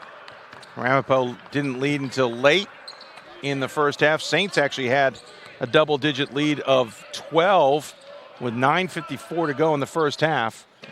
Ramapo has taken the lead. They've led by as many as 13 about 4 minutes ago. McWilliams to drive and score. 11-point lead now for Ramapo. On the floor for the Saints, Anderson, Silgan, Fisher, Arnold, Hendrickson. Three-pointer for Arnold. He was 2 for his last 2. Misses that one. Battle streaks for the rebound, but smartly slows things down. By the way, Walker, Battle, Warren, McWilliams, and Lack on the floor for the Roadrunners. Back to the man-to-man defense for the Saints. We have not seen Wilkins since he was injured, but he's now off the training table and on the bench. McWilliams finds himself open at the elbow, pops shot, hits it off the back iron. Analytics have not hit the Ramapo team as of yet. No. To be honest with you, they take a lot of mid-range shots. Three-pointer is good, responds Anderson.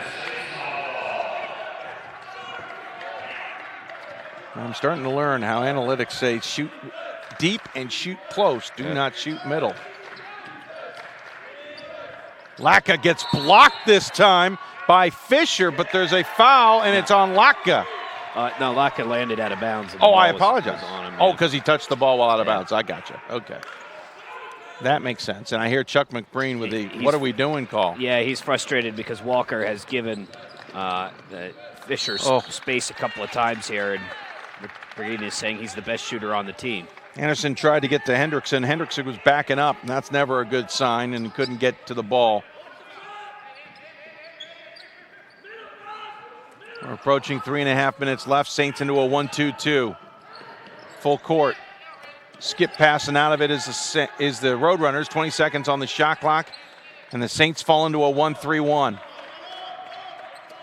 They're almost a matchup. Man, that is confusing. They were in a 1-3-1. Now it's in a man-to-man. I think they were just looking for the matchup possibly. McWilliams drives in and puts it in. 10-point lead. Now that's the close-up shot that the analytics say you should take. Yes. Oh, McWilliams, they're going to let him go from 3. The mid-range jumper is there if he wants it, but that's the one that the analytics tells you not to take. It's the in shot that he's going to have to work a little bit. Oh, there's the three-pointer. Anderson's now hit a couple, and with 2 timeouts left, the Saints will burn one here, and they asked for a long one. We're going to take it as well. We've been on the air for 6 games, folks. We need a little bit more of a break on our voices. 2:50 remaining. Ramapo up by 7, 71-64. Did receive a non-athletic scholarship upon entering school. I got the presidential scholarship, which was huge for me. I think there's more opportunities for academic scholarships in Division III. I did receive academic scholarships. Just being involved on campus, being a leader, all those things combined kind of get me recognized. It's a great experience for me.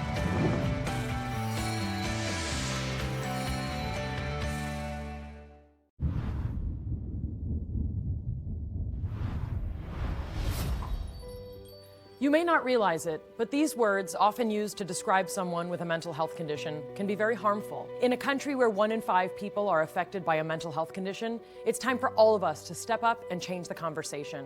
Just because someone's struggle isn't obvious on the outside doesn't mean they aren't hurting on the inside. We need to see the person, not the condition. Join with me, pledge to be stigma-free. They take a lot of them. We're back, 2:50 remaining in this contest as Ramapo's got the 71-64 lead on the Saints, and three-point game is what the Saints try to accomplish. They're going to need it to continue hitting shots, Gordon. Yeah, and looking at St. Scholastica's numbers on the year, they just do attempt a lot of threes. Games where they haven't been in, they haven't attempted as many, but in the game against Northwestern, they were 1 for 28. Ouch. But 36 against Loras, 31 against Crown, 29 against Central, 27 against River Falls. That's their game. They rely on the three, and when it goes bad, they get beat by 23 by Northwestern. Ramapo's got Romano, Battle, Warren, McWilliams, and Lack on the floor. St. Scholastica's got Anderson, Silgan, Fisher, Carlson, and Hendrickson. Drive in, Battle, kick out. Warren, three, no good, back iron. And that just before the shot clock expired. A big offensive rebound. That is their 12th offensive rebound of 25 total for the Roadrunners tonight. 8 seconds. Battle gets to the three-point line, trying to look for options, kicks it out to McWilliams. 3 seconds on the shot clock. Spots from about 17. Hit the net, but not the rim. That'll be a shot clock violation. Well, now St. Scholastica's got to get points, because that was the effective of running the ball 3 times up the middle and then punting it on that drive. Not intentionally, but killed a bunch of clock. And now St. Scholastica's got to get points. Especially against this Ramapo swarming defense. Got to get this down to a 2-possession lead. Got to make sure that for both of those stops, they get some sort of offense out of this. Anderson, a nice spin move off of Warren, trying to get him off of him. Warren step back, or Anderson step back three, missed it. Ball is free, somehow saved by Fisher. Anderson's going to take a quick three, spins out, grabbed by Carlson, kicked out to Anders. Wide open is three-pointer by Silgan. Wow, what a play. That was team basketball. Everybody for St. Scholastica touched the ball on a variety of ways, whether it was a pass or a shot or an offensive rebound. And did St. Scholastica call a timeout they don't have? Well, everybody's got them for a timeout. By the way, while they figure that out, check this out again. Check out the ball movement. Saves it in bounds. No, I didn't like that. Look at me, I'm wide open. Splat. Wow. We're going to have a conversation. Chuck McGreen's having one at half court. I really don't know what's going on. I'm not sure. Oh, there's a tech.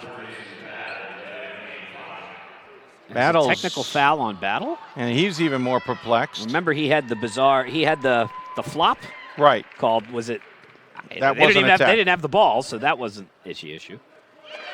This has now become a 4-point possession and potentially a 5-point possession for St. Scholastica, who, after all of the physical advantage and as cleanly as Ramapo has played, they're going to be up 2 points here after the free throw. I don't know what Battle did. I missed it. I didn't see it myself. And I don't know if we'll get an answer as to what happened. And Pat Coleman's off to the other side of the court to see. Yeah, it got interesting, folks. Yeah, it did. Ramapo leads by 2. St. Scholastica an 8-0 run, I think. It might be slightly off. Maybe a 9-0 run in the last 80 seconds. Yeah. I said St. Scholastica needed Romano's offense. in trouble. He's got to call timeout. Yep, calls timeout. St. Scholastica needed offense off of that score. I never thought they'd get 5 points. Fair. I did not figure that was not one of the options I had considered. It's a 30-second timeout that we were going to keep it here anyway, but I was going to say there's no 5-point play drawn up in the books. Yeah, John Carroll last night won on a 4-point play with a tie game, but you can't even get that as Pat Coleman is. I'm just waiting to see if he signals us. But it is an 8-0 run, by the way, by the Saints in that 80-second and it time. It was those offensive rebounds off the missed threes for St. Scholastica that gave them a chance to finally hit one of them, and then whatever happened with Battle, the technical foul. They say administrative tech, so maybe there would. I'd only guess. I can only guess that maybe there was a delay, and because they had already been assessed a delay, They got the tech, but there was a 2-shot. I thought those were 1. So yeah, that was the thing that threw me is the second free throw. The second one, yeah. So and that's, yeah. Unless we got an explanation, which we didn't get, which we usually ask for. Ramapo inbounds the ball. Laka, though, fouled. I was about to say I lost the ball, but apparently got grabbed from behind. They've got the only person close to foul trouble. Oh, it's a battle for the flop. So battle flopped again. They didn't have the ball, though.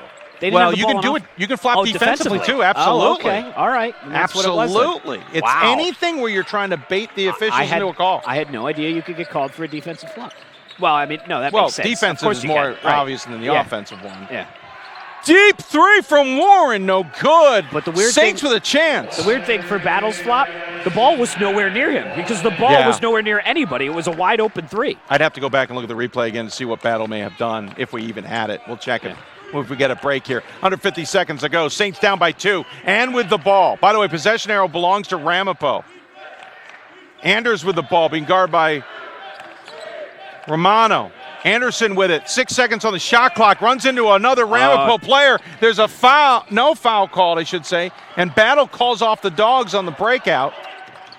And now a foul will be on Anderson here just to stop the clock. Anderson tried to go behind his back around 2 defenders.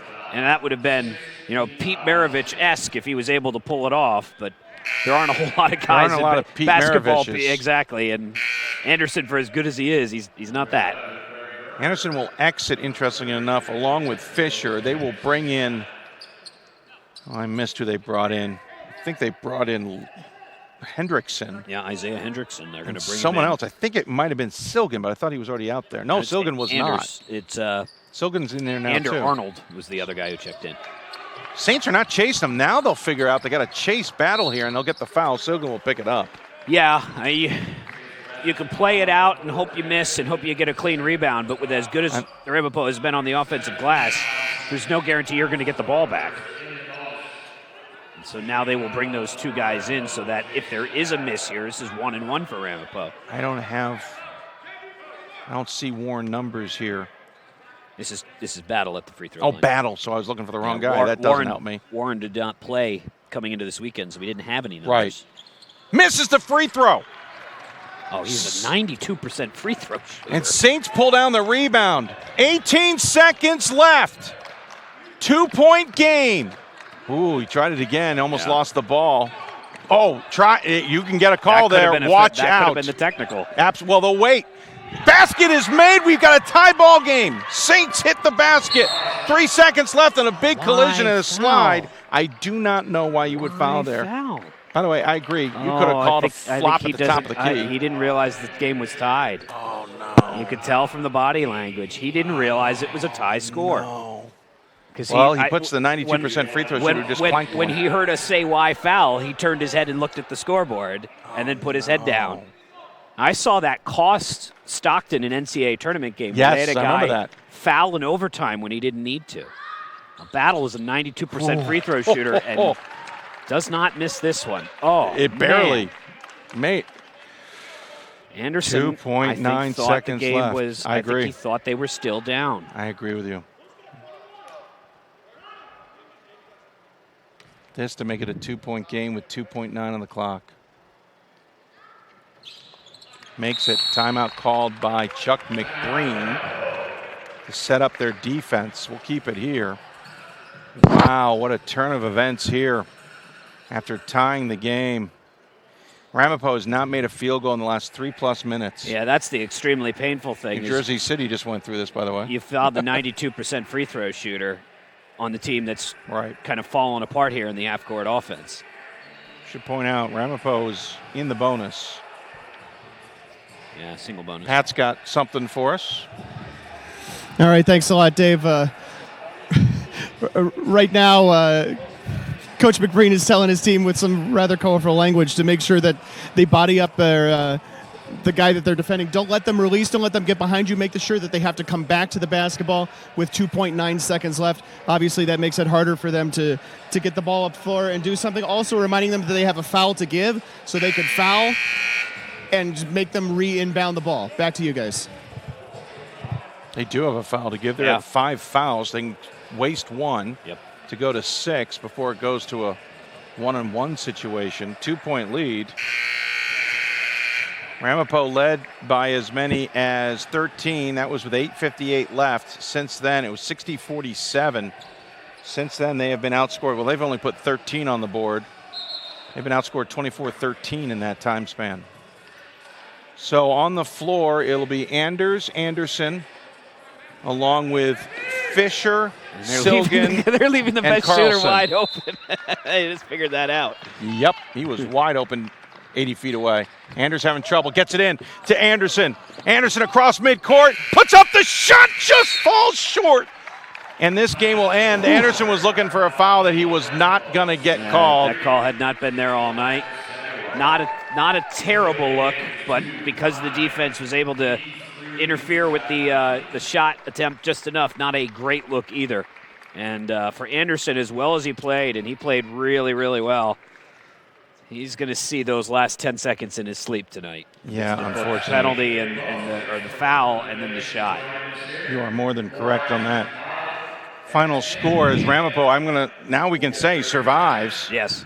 Because they, again, looked like they were in control, but they couldn't kind of close the deal. And, that's been a kind of a concern for them over the years, to be honest. Yeah, as many years as they've been here and as good as they've been, they came into this tournament 9-7.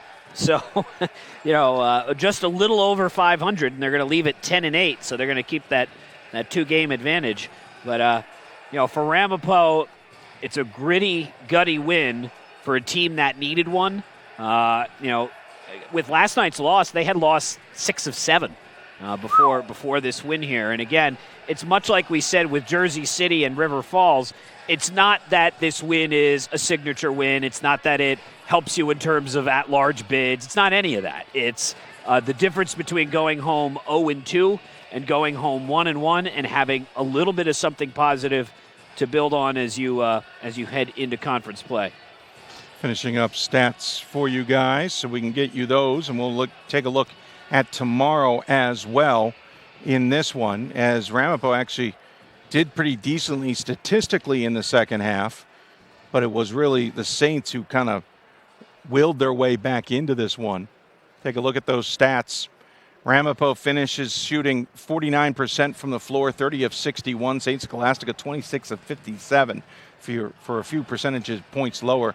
Ramapo finished 5 of 13 from beyond the arc, but Gordon, St. Scholastica 11 of 34, 32.4%. And that's actually not uncommon for them either in terms of shooting percentage or threes attempted.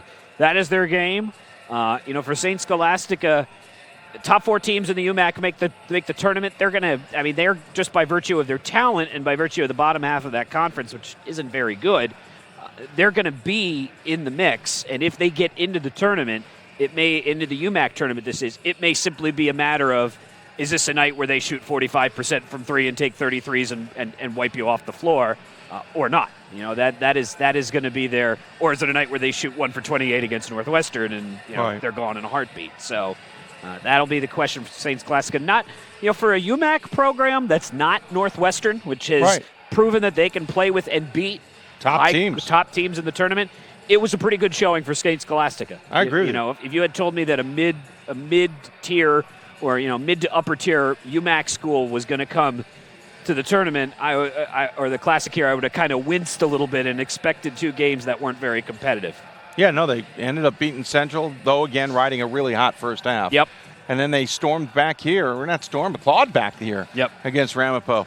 By the way, they out-rebounded Ramapo 29-25. Offensive rebounds are in parentheses there. Assist to turnover, Ramapo had 15 assists and 15 turnovers. That's something Chuck McBreen would want to clean up. And I have a feeling they had 7 turnovers 30 minutes into the game. They had 8 in the last 10 minutes. I think David Stanaker is going to want to clean up the fact they had 18 assists and 19 turnovers. Yeah. In that category. Leading scorers for Ramapo is Latka with 18, as they had 3 players in double figures. As you said, only 2 rebounds. He had 18 points on 7-11 shooting, 0 for 1 from beyond the arc, 4 for 5 from the free throw line. McWilliams finishes with a double-double, 16 points and 8 of 16 shooting, not one three-pointer, not one free throw, but he had 10 rebounds and 6 assists. Those 6 assists highest on the team. 14 points for Warren in his second game with this season, 5 of 9 from the field, 3 for 6 beyond the arc, 1 for 2 from the free throw line. He also had 2 personal fouls, including that technical. And then I guess they assessed the team technical to Warren for some reason. The so team Warren, technical must have been. So Warren, not Battle, had the flop technical. Yeah, I guess. I still don't understand. Man, I'm all confused with that. Yeah, it was just. It was well, so I think strange Battles is sitting there in the team spot. To be honest with you, I have a gut feeling that's where that one is sitting. Other scores: Romano had 8, Battle had 6, Zagadou had 8. Though again, very little minutes, and he played 10. He played 10 minutes. He scored 8 points. He played 5 in the first, 5 in the second. That was it. He was a highly effective reserve playing as a starter. Yeah, effectively. It's strange. I'm so used to him putting up He started minutes. both halves. He played effective reserve minutes, and he did not play very much. Yeah. Walker had 3. Kindle, Buono, and Morgan all played but did not score. Kindle and Buono 0 for 2 from the floor. Buono all outside. For St. Scholastica, they also had 3 players in double figures. Carlson and Anderson co-led the team on 17 points. Carlson on 7-11 shooting. 1 for 4 from beyond the arc. 2 for 2 from the free throw line. He had 6 rebounds along with 2 assists. 17 points for Anderson on 5 of 17 shooting. 5 of 16 from beyond the arc. So Anderson took 1 shot from inside. 2 for 2 from the free throw line. He also had 2 assists. 13 points for Fisher. He also had a team-high 7 rebounds. He had 6 of 10 shooting, 1 for 4 from beyond the arc. Finished with 4 fouls. 9 points for Arnold, who, again, came in and got some big shots for him. He was 3 for 4 overall and 2 for 3 from deep. Those 2 coming actually back-to-back. His third one was the miss. Fisher, Berger had 5 points. Wilkin had 4. So did Silgan, and 2 points for Hendrickson. Gagalai played 20 minutes, only took 2 shots, one of them from deep, and he didn't have any points. And Rademacher played 3 minutes, did not take a shot, no points. And Swanchera, who actually had a bigger role in the center game, only played 13 points and didn't take 13 minutes, and didn't take a shot or score at all in this contest. So Ramapo improves to 5 and 7, and St. Yeah, they were 4 and 6 coming in, so 5 and 7 now. Right. Got it. And St. Scholastica is now 4 and 8 overall in the season. I wish I had their schedules in front of me. I do not. In the meantime, maybe Gordon gets that. I'm going to give you the update on today. It's not updated with tonight's score, but we'll look at what happened today. Women's basketball. Oh, that's because I got we'll look at tomorrow's before I call up today's. Tomorrow we'll start at 10 a.m. local. 1 p.m. on the East Coast. St. Vincent will take on number 2 Scranton, who's licking their wounds from their first loss of the season to number 9 George Fox. At 12 o'clock local, 3 o'clock Eastern, DeSales will take on Claremont Mudd Scripps in a very rare contest scene in women's basketball. We're going pretty far east to west. 2 o'clock local, 5 o'clock Eastern, Keene State will take on Emmanuel. And then the men's will finish off the entire thing. 1 game on the men's slate tomorrow, 4 o'clock local, 7 Eastern. Wisconsin River Falls will take on Muskingum in that contest. And again, today, earlier, we had a 6-game slate. Claremont Mudd Scripps defeated St. Vincent on a late shot, 46-44 in the lowest scoring game of the day. Amherst rolled over Keene State 71-41 in part to, they were down 17-14, and you can do the math from there. Emmanuel defeated Milwaukee School of Engineering 76-34. George Fox impressed yet again, this time with a big win over University of New England 80-45. In men's basketball, earlier River Falls stormed back on New Jersey City to beat them 79-69. And again, this game we just got done with, Ramapo holds on to win 73-71 in both halves. The team that was trailing stormed back or clawed back and nearly pulled it off, did the Saints. In the end. Upcoming schedule, since you had asked about that, St. Scholastica will get back, and they will have a chance to separate themselves and lock themselves into one of those top 4 spots early. They come back and they play Martin Luther, who's 2-8 and last place in the conference, Northland, who's 3-8 and 1-2 in the conference, and Minnesota Morris, who's 3-7 and 1-2 in the conference. So it'll be a while before they see Superior, who again, they lost to them once. It'll be a while before they see Northwestern and Minnesota again, who they lost to once. And if they can put together some wins here over some teams that should be beatable for them, those top 4 teams, those two along with Superior, Northwestern, and Bethany Lutheran, are going to separate themselves into the upper half of the UMAC pretty quickly here. The Ramapo does not have such a luxury. They have the closest thing you get to a game against those lower half teams. They are at Rutgers Camden, but then when you're 1-4, there are no gimmies, and you got to get hot fast. And they're going to have to do it at home, but they're going to have TCNJ, and they're going to have the New Jersey City team that we saw here tonight, then at Patterson and at Rutgers Newark. So it's an uphill climb for despite the win here, it's an uphill climb for Ramapo to get back into the conference playoff picture. It's a downhill coast for State Scholastica if they take care of business. But nothing's given. There's plenty of time. But especially for Ramapo, much less so for State Scholastica. As the cliche goes, it's gonna start getting late early here for them. Good call. They can't go back and go 1-3. Beat Camden, lose their next 3, or they may be out of the conference playoff picture before we even get to Martin Luther King Day.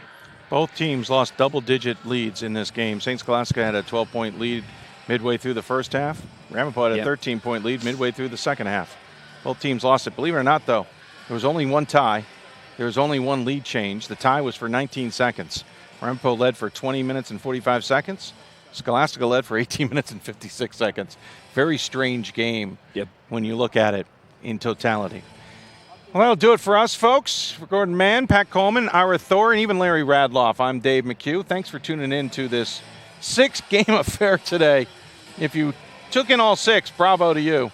But even if you took in just one, we appreciate your patronage. We'll be back on the air tomorrow, 10 a.m. Eastern Time, 10 a.m. local time. Ooh, if it was 10 a.m. Eastern, we'd be in trouble. Yes, 10 a.m. local, 1 p.m. Eastern, as we get a slate of 4 games, 3 women and 1 men to ramp up the 10th annual D3Hoops.com Classic. Once again, the wrap here, Ramapo the win, 73-71 over St. Scholastica. Have a good night, everybody. We'll see you tomorrow.